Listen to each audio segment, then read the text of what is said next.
Hola compañeros, buenas tardes. Nosotros somos el equipo 1 y está conformado por Diana Fernanda, Citlali Hernández y su servidora Sana. Los temas que les hablaremos hoy será el reformismo y el nacionalismo, y vamos a comenzar con el cardenismo y su ideología.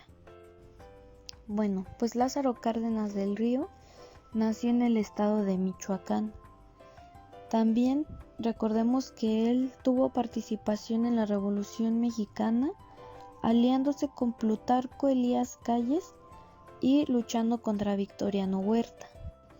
A sus 25 años de edad, Lázaro fue militar y en el año de 1930 fue presidente de la República Mexicana del Partido Nacional Revolucionario.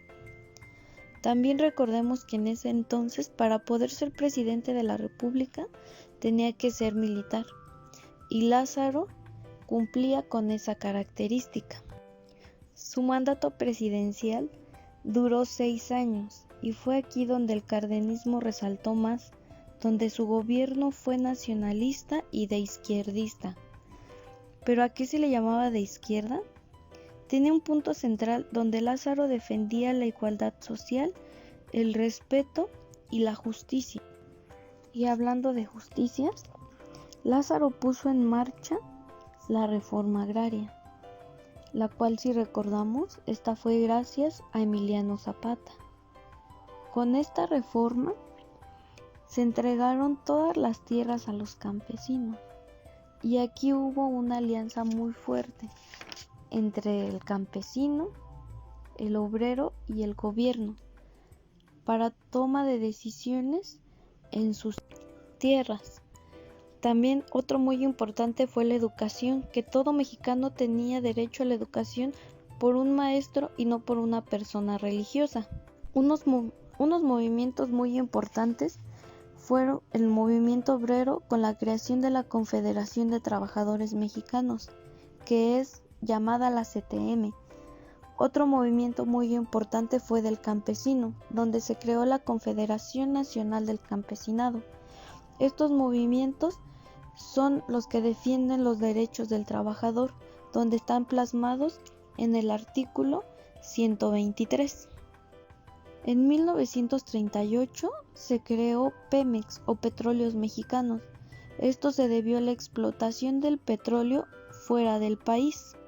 Hablando fuera del país, Cárdenas expulsó a Calles, terminando con el maximato durante todos sus gobiernos.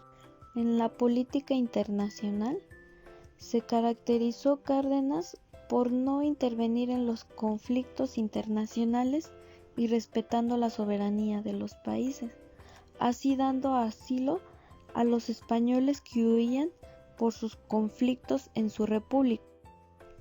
Años más tarde, la educación socialista rindió frutos, así reduciendo el analfabetismo, haciendo un progreso tecnológico y habiendo más escuelas con más maestros preparados. También durante su gobierno creó el Instituto Nacional de Antropología e Historia, hizo el Museo Nacional de Historia, el Instituto Politécnico Nacional, y aquí hubo una difusión de la cultura mexicana a través del cine mexicano. Unos datos curiosos fue que Lázaro Cárdenas mandó a construir Los Pinos para dejar de vivir en el castillo de Chapultepec y así crear el Museo Nacional de Historia. También le llamó Los Pinos debido a que en su familia tenían un rancho llamado Los Pinos en el estado de Michoacán. Bueno, y eso es todo por el tema del cardenismo y su ideología. Bueno, compañeros y profesor, yo les voy a hablar sobre el nacionalismo.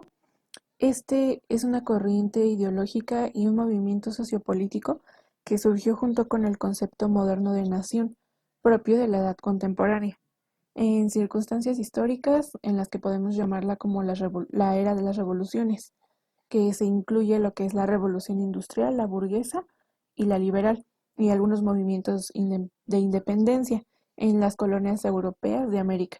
eso hacia finales del siglo XVIII.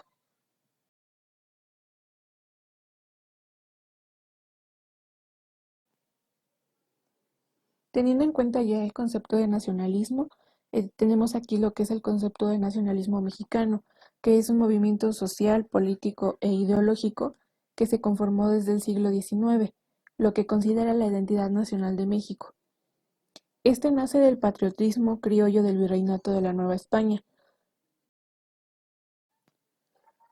Bueno, el pensamiento ilustrado de la Revolución Francesa son tenidos como una época y un escenario del surgimiento del nacionalismo, como movimiento social y una corriente ideológica. Este inicial socialismo sostiene el principio de la soberanía nacional, la nación como consecuencia de un contrato social por el que la sociedad civil, poseedora de la soberanía, hace depositora de éste al Estado, que resulta ser la industrialización de la nación. Bueno, aquí en pantalla estamos observando lo que es la imagen de Ernest Gellner. Bueno, él define el concepto de nacionalismo como un principio político que sostiene y que debe de haber congruencia entre la unidad nacional y la política. Este mismo concepto lo matizó José Acosta al definirlo como una ideología y una acción política que van dirigidas hacia la nación o en defensa de una nación ya existente. Desde la situación actual, desde un punto de vista económico, el nacionalismo representa la atomización del mundo. El surgimiento del nacionalismo dio pauta a un nuevo estilo de pensamiento político, a un nuevo modo de identificar las relaciones interrelacionales, a nuevos modos de agresión y de defensa. Paradójicamente, la existencia de múltiples estados nacionales y multinacionales independientes impulsó la formación de organismos internacionales con el fin de regular, hasta donde fuera posible, las relaciones entre ellos. Desde un punto de vista económico y cultural, el ideal congruente con el nacionalismo radical es una autarquía.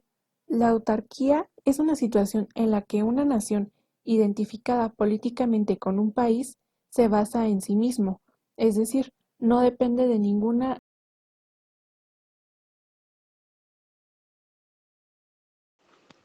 Bueno, el reformismo es una... Esto surge en la segunda mitad del siglo XXI y pues es una corriente política en el movimiento obrero en el que fue sustituyendo la lucha de las clases obreras contra el capitalismo. Y ya también surge con mediante la dictadura de un proletariado y el socialismo, que fueron pequeñas partes en lo que no afectaban las bases de un régimen de explotación. Y también fueron aquí surgiendo entre los países burgueses. Y ya como que en la segunda internacional, que se convirtió en organizaciones internacionales del reformismo, que también fueron implementando en las teorías del marxista entre las luchas de las clases, en las que también fueron señaladas en un proletariado en el que fue en el único camino en el que fue para la liquidación de la esclavitud y también del capitalismo, y entre otras que también se fueron metiendo de una cultura, y pues por esto da que el reformismo opone la teoría.